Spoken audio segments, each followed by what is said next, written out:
din po ako mga nakikita na naman na madami na naman po ako nakikita na kung ano-ano naman mga issue lumalabas. Pero okay lang po yan. Yan. Si Lord lang po ang bahala sa kanila. As long as di naman po totoo yung paninirang ginagawa nila sa atin, hindi po tayo maapektuhan dyan. Ngayon po natin. Basta po ako, masaya ako, okay ako. Ayan po natin yan. Wala tayong inaapak ng ibang tao. Yan. Okay lang po yan. Hayaan natin sila. Yan, tito. Gandang ang boses ng damdamin. Tulong at kalingap ang laging unahin. Hi everyone, welcome back again to my channel. So for today's video mga kalingap, magbigay lang tayo ng ating opinion, reaction about dito sa mga napapanahon na naman na issue. Pero matagal na to, no? Paulit-ulit na lang ng mga kalingap.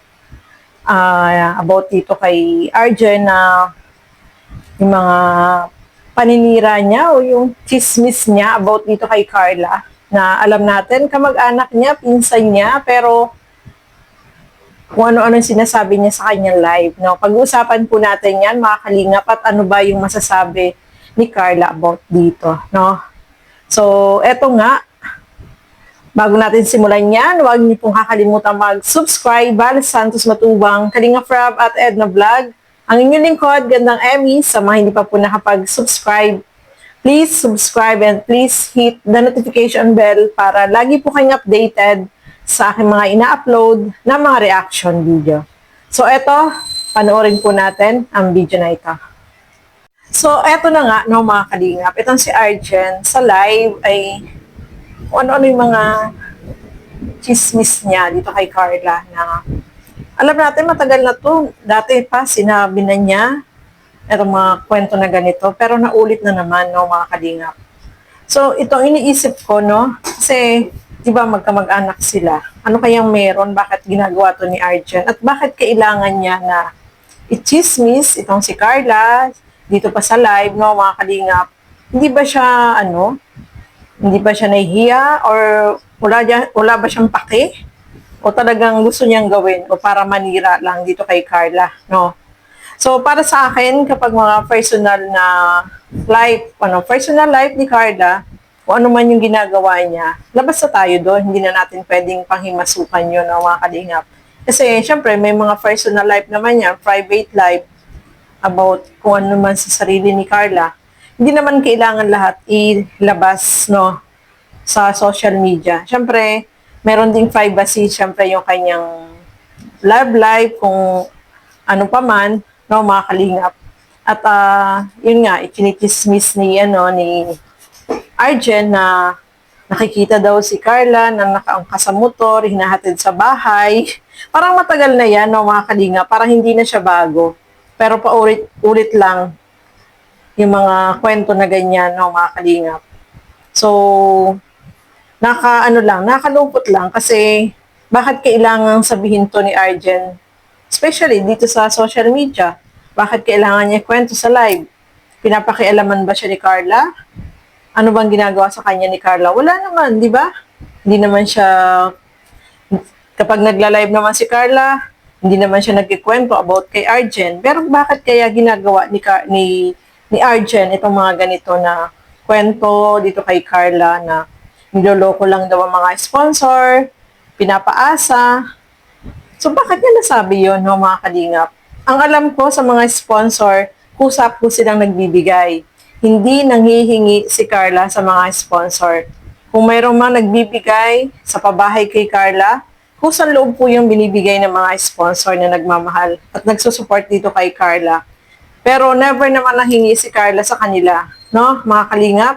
Dahil itong si Carla, wala naman siyang sasabihan na sponsor na sasabihin niya na bigyan niyo naman ako ng ganito. Wala tayong marinig sa kanya na ganyan, no, mga kalingap.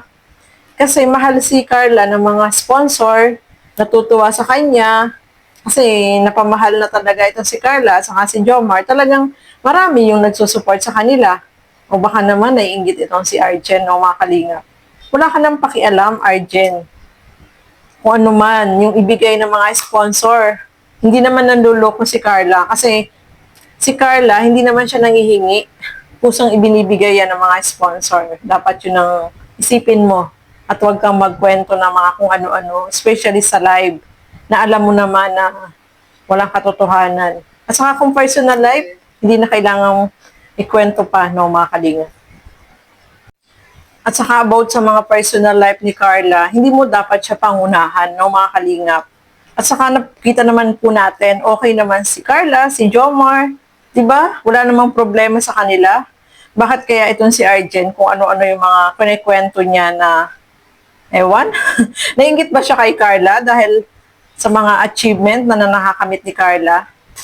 Huwag naman ganun. Dapat maging masaya ka na lang dito sa na-achieve ng pinsan mo, no, mga kalingap. Dapat maging masaya na lang tayo para naman hindi tayo dyan sa social media na parang chinichismis natin yung kamag-anak natin. Ibig sabihin, naiinggit tayo. Bakit mo kailangang i-chismis? Hindi mo naman kailangang i-chismis. Kasi si Carla, tahimik lang. Wala namang sinasabi against sa'yo, di ba?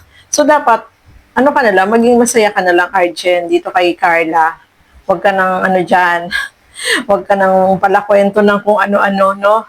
At about sa personal, huwag mo nang panghimasukan, no? Mga kalingap. Bahala na, yung mga, basta ang alam ko, masaya ako habang pinapanood sila. Di ba? Yung mga sponsor naman, masaya sila na nakakatulong sila kay Carla, kay Jomar. Di ba? So, huwag ka nang makialam pa. Huwag ka nang magkwento ng kung ano-ano na ikaw din yung napapahamak, no? Mga kalingap. So, eto nga, si Carla, syempre, tahimik, no? Pero ito, sumagot din po siya, no, mga kalingap. Ito, ano ba yung masasabi ni Carla about dito? Tara, panoorin po natin, mga kalingap. Madami din po ako mga nakikita na naman na madami na lang po ako nakikita na kung ano-ano naman mga issue lumalabas. Pero okay lang po yan. Yan. Si Lord na po ang bahala sa kanila. As long as di naman po totoo yung paninirang ginagawa nila sa atin, hindi po tayo maapektuhan dyan. Yan po natin. Basta po ako, masaya ako, okay ako. Yan po natin yan. Wala tayong inaapak ng ibang tao. Yan. Okay lang po yan. Hayaan natin sila. Yan, tita. Yun po, no? Sumagot yan si Carla. As long as wala siyang inaapakan na tao at wala naman siyang problema, okay lang siya, no, mga kalingap. At hindi naman daw totoo yung mga sinasabi sa kanya, no, mga kalingap. So, napaka ni Carla, no?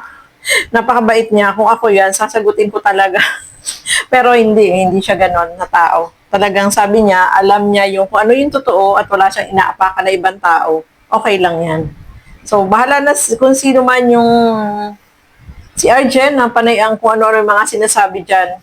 Sana ay, ma-realize niya na magkakamag-anak sila. Magkakapamilya. Dapat sila nga yung maging masaya sa mga achievement na nakukuha ni Carla. No, mga kalingap? At alam din ni Carla yung mga ganong issue na yan, no, mga kalingap. Pero alam naman natin si Carla, tahimik lang po siya, hindi niya pinapatulan kasi hindi naman daw totoo. Kaya ano ka ngayon, Arjen? Walang katotohanan yung mga sinasabi mo. Diba? So, maging ka na lang, tumahimik ka na lang, huwag ka na lang palakwento ng walang katuturan, no, mga kalingap. At dyan tayo naniniwala kay Carla. So, ayan po, no, maraming salamat po sa inyong walang sawang panonood at pagsuporta dito sa aking mga ginagawang reaction video. Siyempre, suportahan din po natin lahat ng mga Kalingap partners, Kalingap Reactor, ang inyong lingkod, Gandang Emmy, at yung mga kasama ko po sa Karaba, Kalingap Nurse, Kalingap Nolly, Darden Vlog, Angie De Vera Vlog. Suportahan po natin mga Kalingap. So, ayan, hanggang dito na lamang po muna. Maraming salamat po at hanggang sa muli. God bless po mga Kalingap. Bye-bye!